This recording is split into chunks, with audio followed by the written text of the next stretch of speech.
Hey, Rolling 20 fans, this is G, and I'm here to tell you today about a new sponsor for our show, Casey's Irish Pub.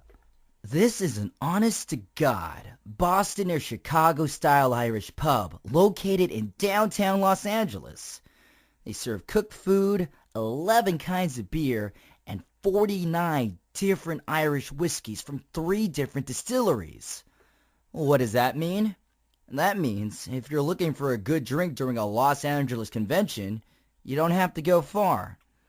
If you're headed to Los Angeles for E3, Kamikaze, Anime Expo, the Los Angeles Car Show, or one of the hundreds of events happening near the Staples Center, then a good meal and a glass of Guinness is just a short walk away.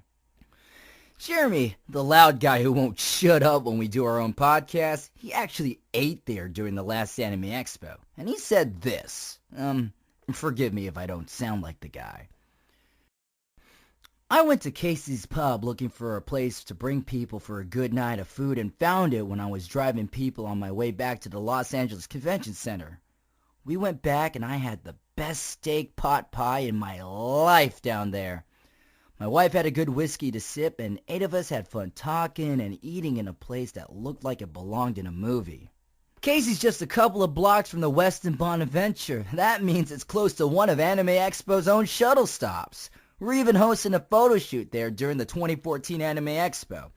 If you want more details on that, email us at mspfreight@yahoo.com.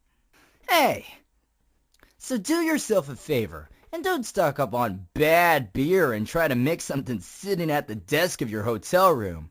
Ride the elevator, get off at the Bonaventure, and walk to Casey's Irish Pub to get some drinks by their bartenders. Make some new memories and have some fun. We want to see you there.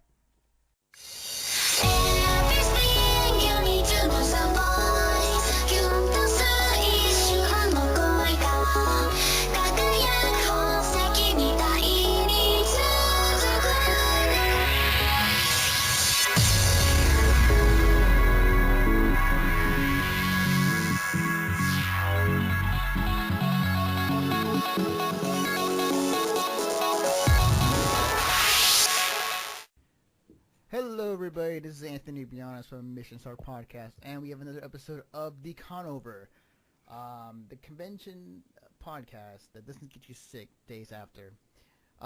So with me tonight, we got several special guests joining me to talk about anime on display in San Francisco that happened this past weekend or weekend prior, depending on what time you listen to this podcast. So starting off, the person actually in my room right now is Derek. Hey, what's up, guys? And on Skype with us is Sean, a.k.a. Koopa. Hello. And Are you sure that's Cooper, or is that really Wesker? I'm here, no worries. the world will never know. And then rounding out our foursome, as it were, and Derek might help me out with the pronunciation, just because I suck at pronunciation. Yes. He was the head. He was the head of the gaming room. He was head of game staff for AOD. This is Myung. Hey everybody, what's going on? What is going on, indeed? Thank you guys for joining me for tonight's podcast. Before we get started, just a head count. What year was this? What year is this for you for attending AOD? Since Derek, since you're in here, tell me, like, what year was this? In terms of time? This is technically my 4th year at going to AOD. My first was 2012. Oh, okay. Sean? This is my 2nd year. My first was last year, 2014. Oh, nice. Awesome. Young? This is also my 2nd year. Okay. And then for me, this would be my 3rd year. I went to AOD in San Francisco one time.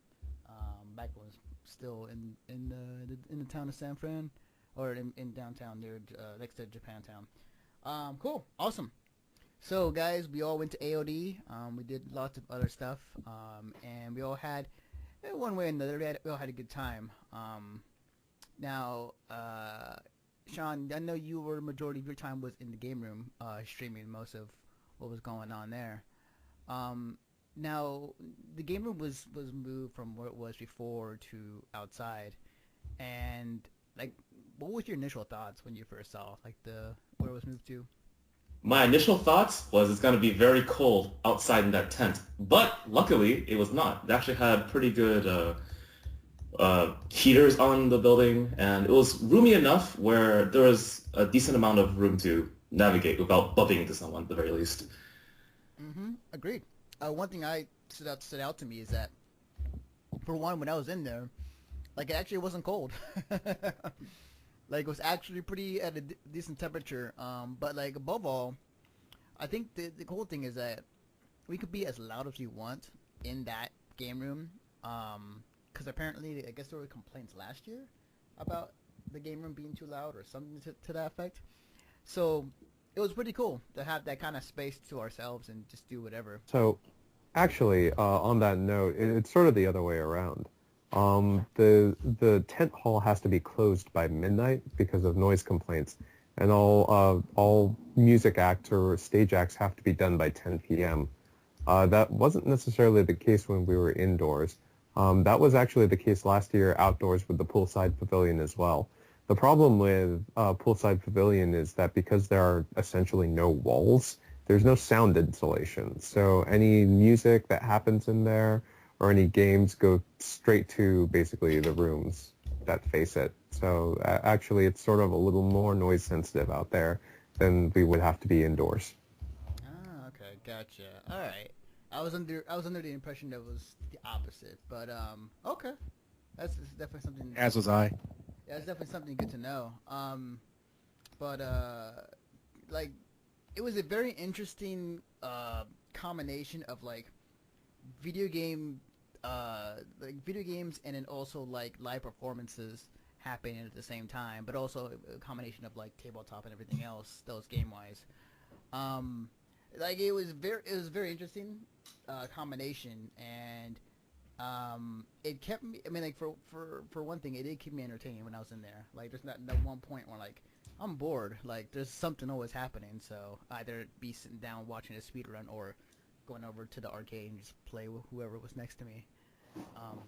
But yeah, like what like Sean, like what do you think of like having like both like games wise and like live performances like happen at the same time the entire day?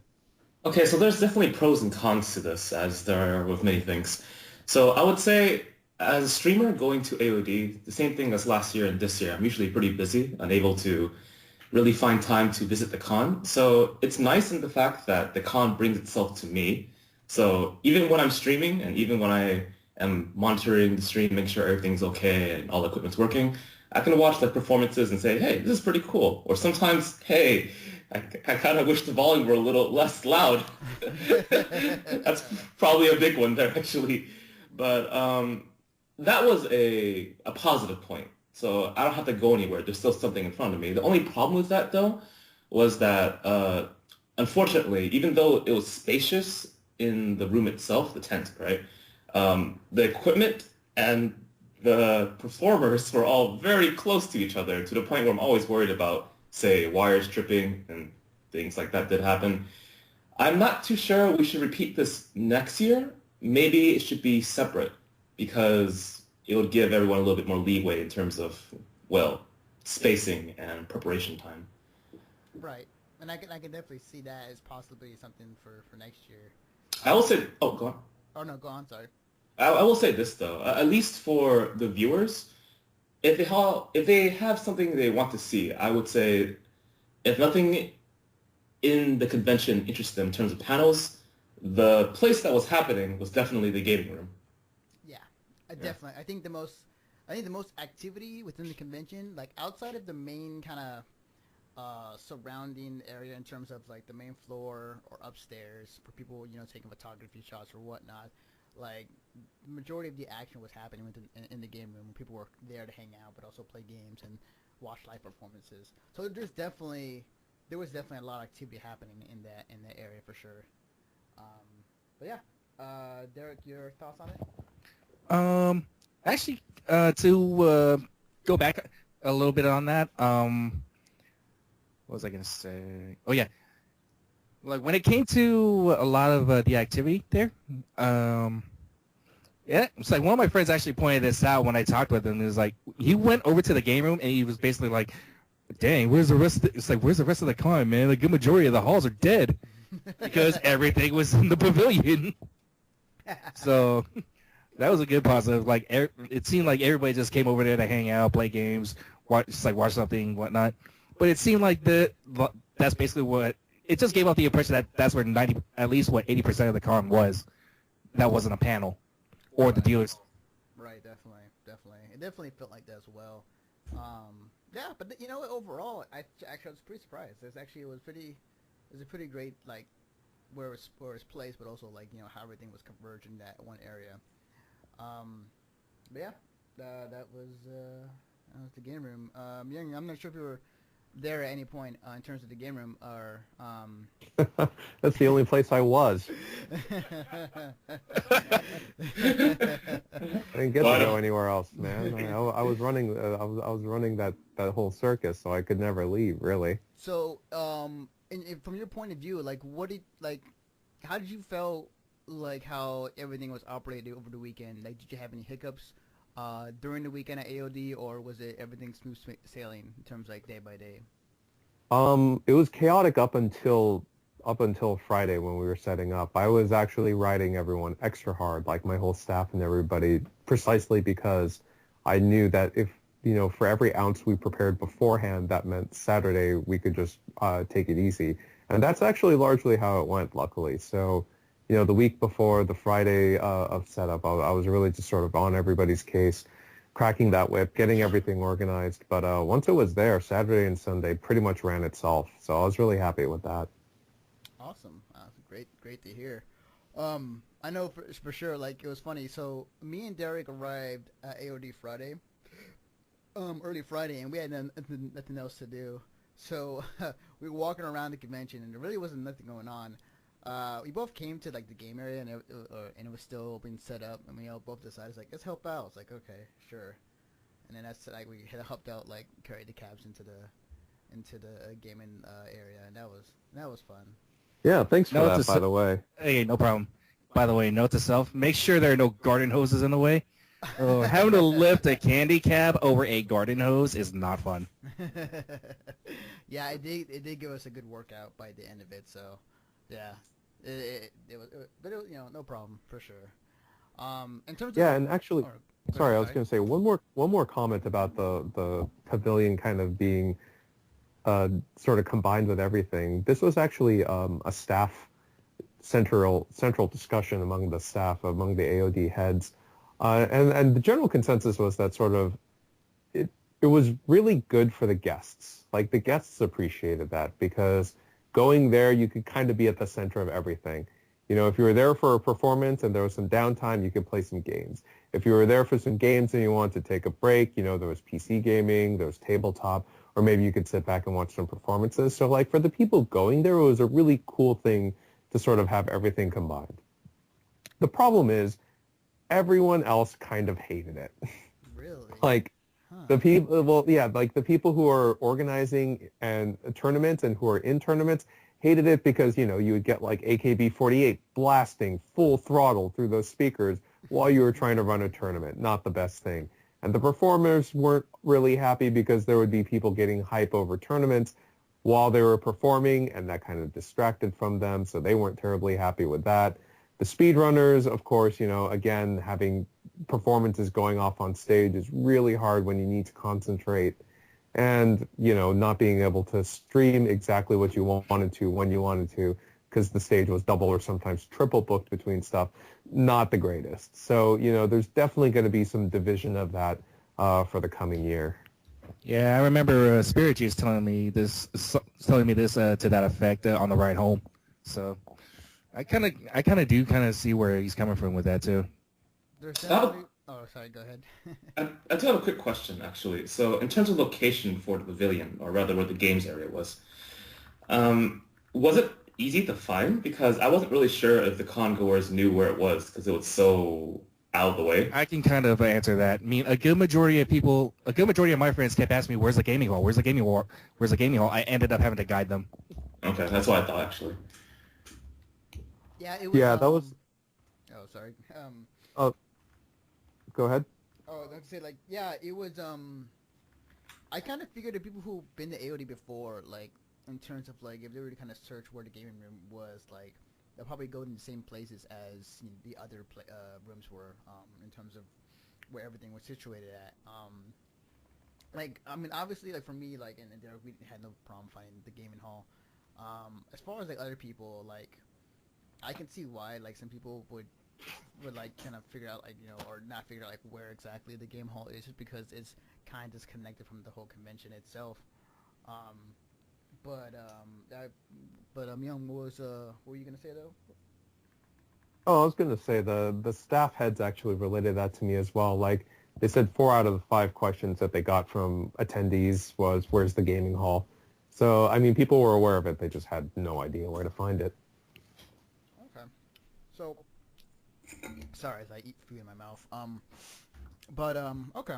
So there's definitely a lot of things that went well. At the same time, there's definitely some things to fix for the next year. Which, every convention has. So, cool. So in terms of the rest of the convention, so for me, I was up and around the entire convention, and I was going to panels, and I was going to just cover the entire convention in terms of the gaming hall, the panels, the dealers hall, and everything else. The panels were fun. I enjoyed some of the panels I went to. I think out of my favorite one, actually, out of all of them I've been to, was the how anime was made. Just because I've never seen that other side of that. It was pretty cool. I forgot who was running it, but I know Crunchyroll, one of their employees, who was running the panel, and they showed a process of how an anime was made from like the very beginning to the very end. And it was really cool to see that in action. I was like, oh shit, awesome. And I like the fact that like some of the animes out there, like in terms of like animes that are like slice of life and like are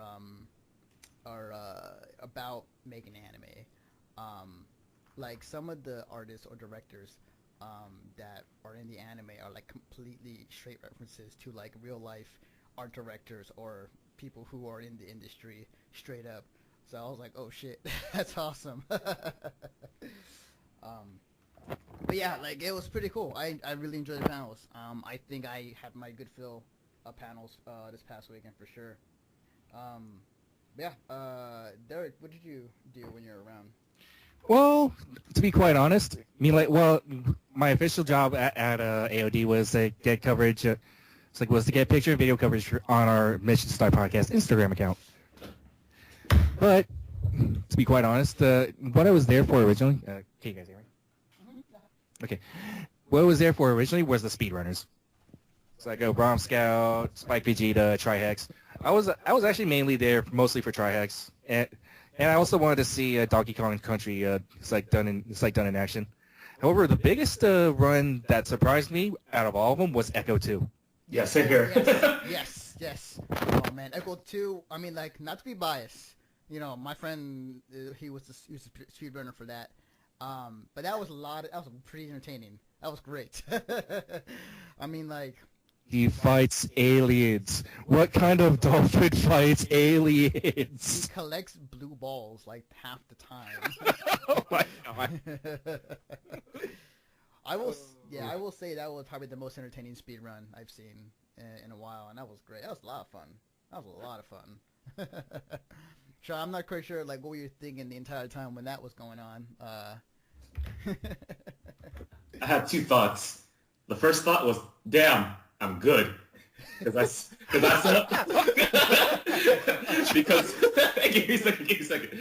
So, damn, I'm good. Because I set up that stream and everything was going wrong. I was like, yeah, let me just try this thing. Oh, and it worked. Because I just guessed it. Like, maybe this will work. And it did. But the next thing I was thinking of was, I never knew that this game was for kids. And no, really, those aliens are scary and freaky.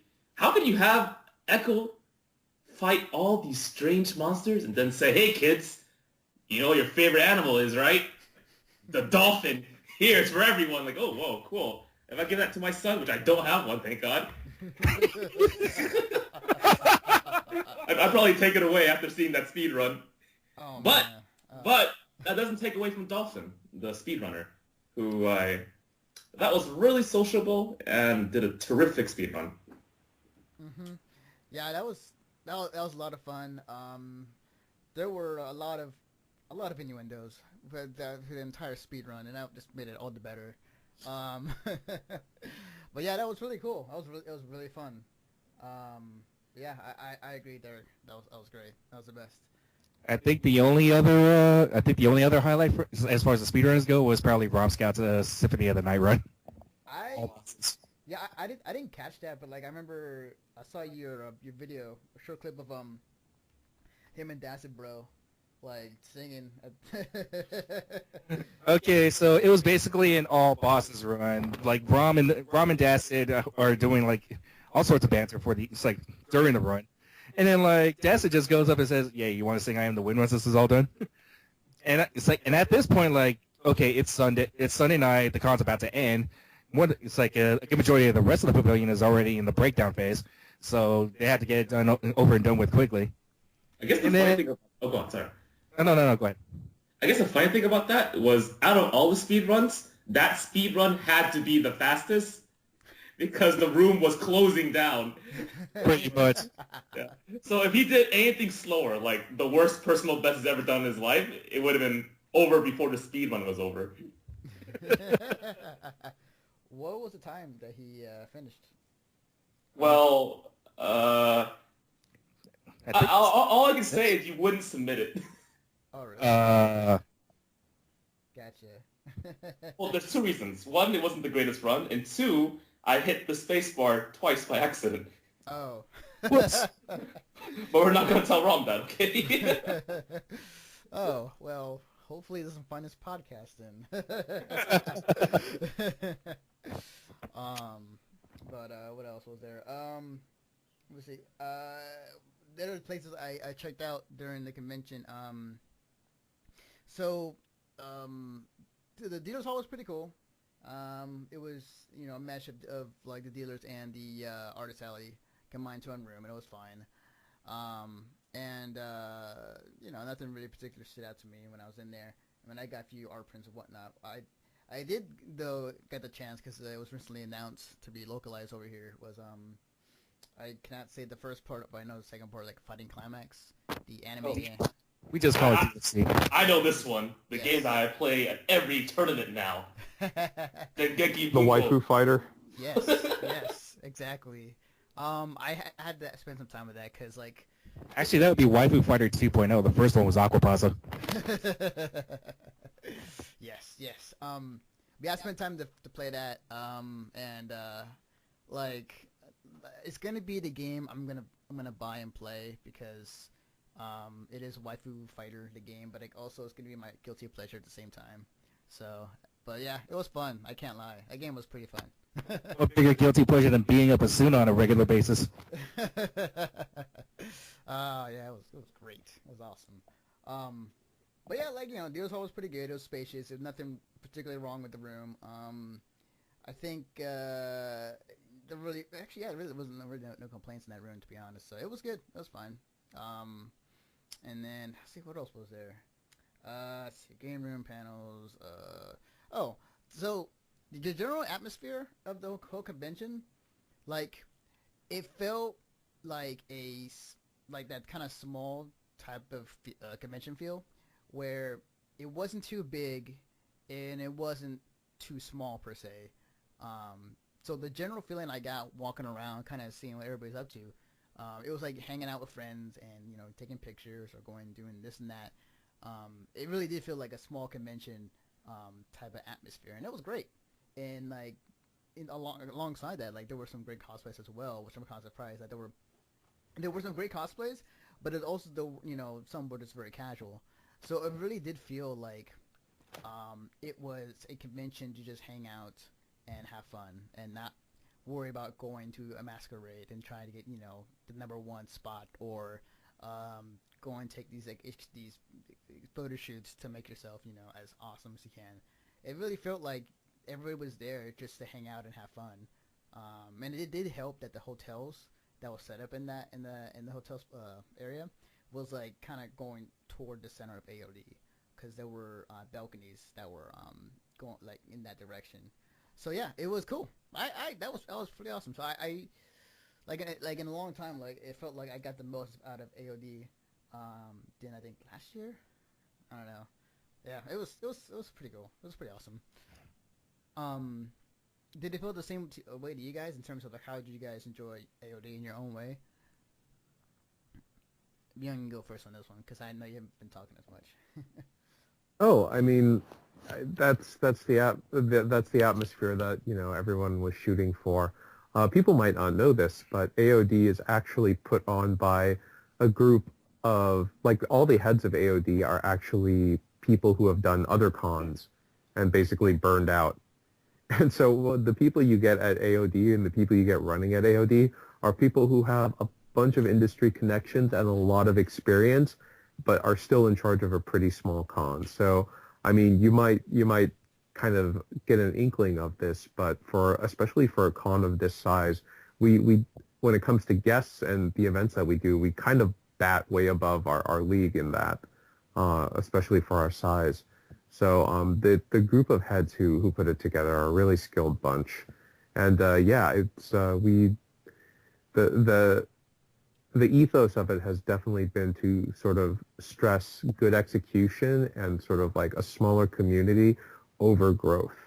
But growth happens every year. I mean, every year that we execute, we get a better reputation. So we just necessarily grow out of that. But yeah, they're always really concerned with keeping the con manageable for everybody's skills. So yeah, I mean that contributes to the feeling that you get that it's exactly the right size, and it is a lot of familiar faces. All the people there kind of know each other. It's sort of a small group that everybody runs in. Definitely agree. Sean, do you feel the same, or like as far as like your feelings on AOD and how that went for you? I guess the funny thing is whenever I go to a convention, it has... Okay, so I go to like two conventions mainly, right? So AOD is one, and Fanmade is the other. And when I think of going there, I think of going there for friends, which is perfectly fine for. However, at Fanmade and at AOD, there's one key thing that links them both. Can you guys guess it? Is it... Let me think. Is it some sort of beverage of some kind? Is it Happy Juice? Let's just say I bought several canteens for a reason.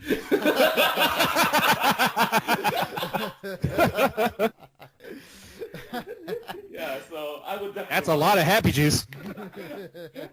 I will definitely say that AOD is laid back con for more than one reason. Yes. Agreed. Awesome. I'll admit I had a little bit too much Happy Juice on Saturday night, though. Never again. But speaking of the Happy Juice, like I actually applaud like AOD for setting the the bartender up at like near midnight, like in the main floor area. Yeah, so yeah, so that was actually pretty cool because, I mean, full disclosure, and like for parents listening to this podcast or anybody else, like, we have fun during the day, and we have, for older people, like, we have fun during night, us partying and whatnot. But yeah, like it was really cool though because like not everybody who wants to party like knows a friend that that has a good setup in their hotel room. So like having that out for people who want to have fun as well, and have to pay for a little bit. That's fine for what it is. That's pretty cool. Like the other convention that I went to that had the kind of same exact setup was AX, and it was they called it the Lounge 21 room or something like that. So people who are 21 would go into this room, and it was a very chill atmosphere, and there was bartenders. There's also a lot like very chill music. There was some couches and chairs. People sat in and mingle and whatnot. So it was pretty cool to definitely see that out there for people who also want to get down. So props for that for sure. But Derek, what your thoughts in terms of like feelings about AOD? Like, did you feel like you got the most stuff out of AOD? I got quite a bit out of it this year. I mean, like I had a lot of fun. It was basically for me. This was basically just hang out and take pictures con, as well as play video games con, and I got a lot of time on CBS too. Oh yeah, You know what's funny? It's like I went, so I haven't played Third Strike in a while. Mhm. So I sat down, and then I look at my time like after I got up. It was like an hour, 2 hours later. I was like, God damn, I forgot how much fun this game was. And it was funny because like I was playing somebody like in front of me. Turned out like it was a dude in a girl's outfit. So, yeah, that was. So I probably Oh, one you of were our playing friends has- Sleazoid. Yeah, probably Pretty good. Sleazoid in his CL outfit. Yeah. But it was cool though. Like, we played for a bit. And that was pretty awesome. What was I gonna say? Actually, side note, props to whoever had Rainbow Edition, because that was hilarious. Yeah, dude, I brought that shit. I knew that would be a crowd pleaser. And it was great because at first people were like, man, why is there this like shitty old version of Street Fighter in here? And then they throw that first fireball, and I was then like, like wait a I minute, it's start not that smiling. shitty. Yeah, I heard about it. I remember he came into my room and it's like, there's Rainbow Edition. I have to go now. I wasn't able to make it, but so it was pretty hype, like for Rainbow. So it was really funny. There were like 4 dudes who just grinded that game and like were dead set on figuring out like what was the best character in there because they're all broken and they're all weird, right? But they were like really dead set on like trying to figure this game out. And it was really funny. Wow, that's awesome. That was pretty cool. I only wish I had time to go check it out. So Myung, I have a question for you in terms of AOD. So conventions usually grow every year in terms of how popular they are. This is always the case with, conventions that do very well and they can just grow over time. My question is, how do you balance the growth of a convention, but at the same time keeping that kind of friendly, small convention atmosphere without sacrificing too much? Well, I mean, to be honest, you have to choose one to sacrifice. And that's not necessarily a bad thing, right? It's not like Fanime is a bad con because it's large. It's just a different kind of convention because it's a larger one. And, everybody wants to grow, right? Because it seems like, you can do cooler things when you have more people and more funds at your disposal. But at the same time, you have to think about what's important to you. And honestly, that is a question that I can't really answer for the entire staff of AOD, right? Like, I have my part to play in that, and I do what I can, and I hope everybody enjoyed Game Room this year, and I hope, Game Room comes back next year in an even better form. But as for the overall direction of the con, that's something that the heads all decide together in tandem. And it seems like they definitely want to, at the very least, they want to offer a more impressive lineup for next year, which means they're probably anticipating, again, a little more growth in the guest count. But again, it's not that they're necessarily better or worse, it's just that they're different, and you have to treat them differently. Okay. Just had to pick your brain for a minute there. I was gonna say, like, the social guests are pretty cool too. You have the people who've been there before, like Hem Pontiac, and a few others. My only regret is like I was not had time to go talk to or like get an autograph by John St. John. That's my only regret. For those who don't know, John St. John is the voice of Duke Nukem. Yes. Among other Turns out, John St. John was also the voice of Captain America in the MVC series. Wait, really? Whoa, shit. I need backup! Whoa, that's sick. No, that's MVC 3. No, he only did MVC 1 and 2. That one. Yeah, he was the voice of that Captain America. So we fired up MVC 2 just for him. Oh, damn. Nice. That's sick. I didn't know. That's awesome. Yeah, it was great because I was like, wait, who knows the most about this game? Okay, DJ Cream. I was like, DJ Cream, tell me something that Captain America can do. He's like, I'm sorry, man, that character just sucks. I remember that. Well, then again, that was pretty much 80% of the cast of MVC2 anyway. Sadly. Wow. That's awesome. I did not know that. It was funny. The one like incident I ran into him was it was in the elevator, and like somebody asked him, was like, "You're off to a panel?" It's like, "No, I got some time to kill. Like I'm not ain't doing anything till 7." And it's like, "Oh wait, excuse me." And he says in his Duke Nukem face, "I got time to kill." So like it was a pretty nerdy moment for me. I was like, he said the thing in his voice. But like, yeah, that's probably the only like inclination of me kind of interacting with John St. John. But yeah, like other than that though, like I relatively had a good time. I I think when I went to AOD last year, and I guess the same thing with other conventions. Like I was pretty down on the location of where it was set prior to the previous year, because in the previous year it was in downtown San Francisco. It was next to J-Town. It was in the middle of everything that you can go and get food at, or everything was pretty close by. And this location, while the hotel food is expensive, but it's actually not that bad.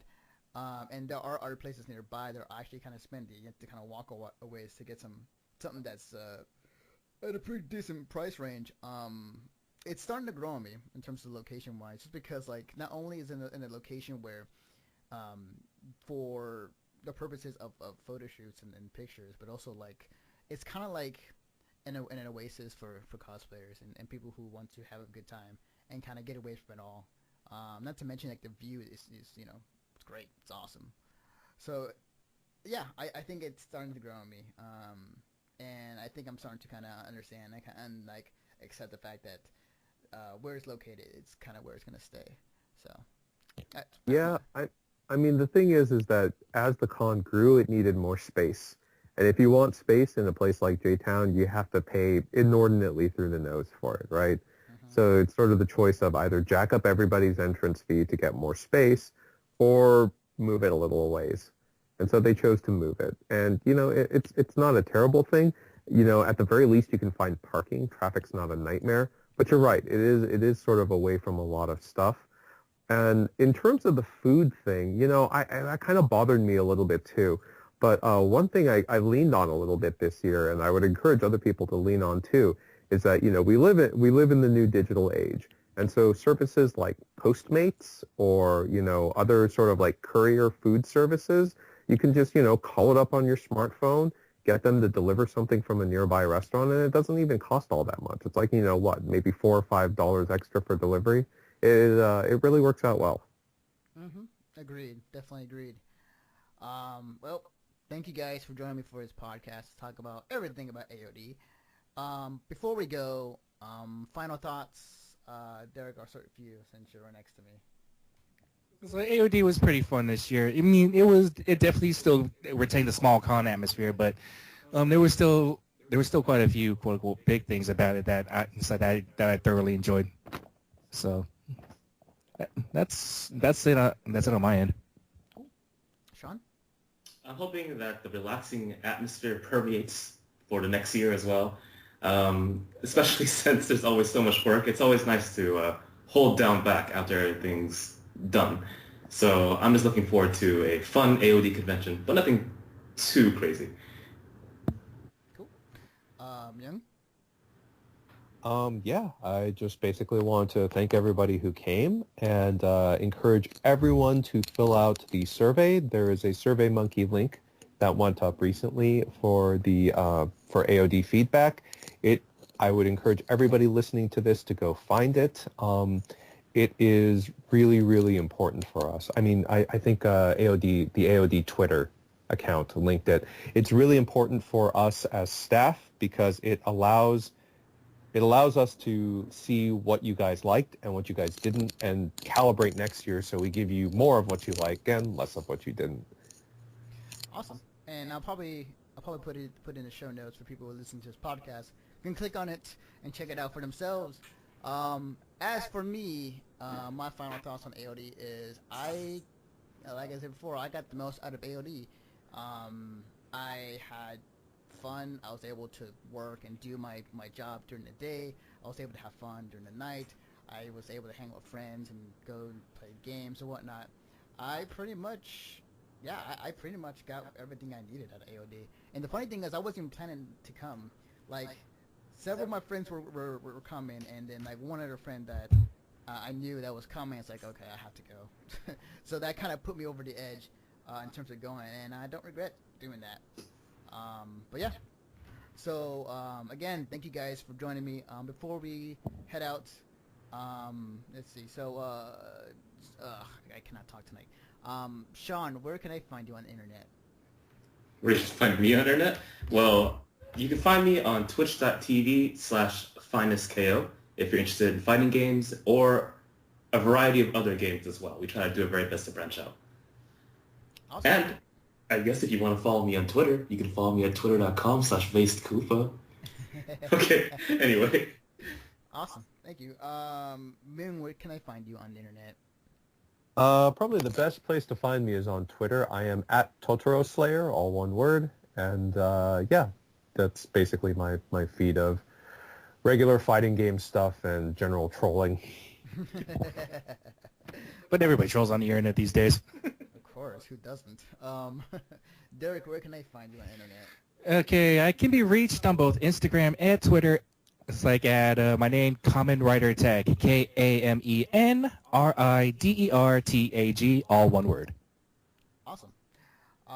You can follow me on Twitter at Defective Naruto. You can follow the work that me and Derek do and his podcast on our website at missionstartpodcast.com. We, at the moment, let's see, so today's Thursday, so this podcast will be up by Friday.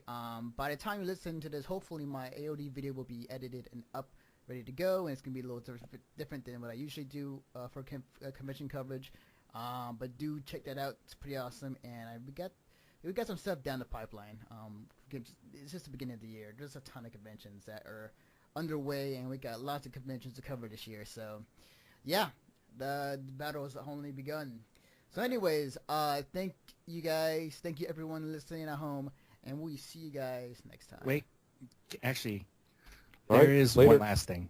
Okay, Oh, one, wait. One last thing before we go. I would like to dedicate this episode of the Conover to Monty Ohm, who passed away this past Monday. It's like due to complications from a medical procedure. Right. For those who don't know, real quickly, Monty Ohm was the animator for Ruby, and he was also among, he did other stuff as well prior to that, and he recently passed away at the age of 33, which was crazy. So everybody gave their thoughts this past week. It was pretty sad, and I have to admit that he was an influence in my life as well in terms of getting me in that art direction to where I am now. So lots of prayers, lots of thoughts to Monty Ohm's friends and families for sure. Definitely. And with that, we'll see you guys.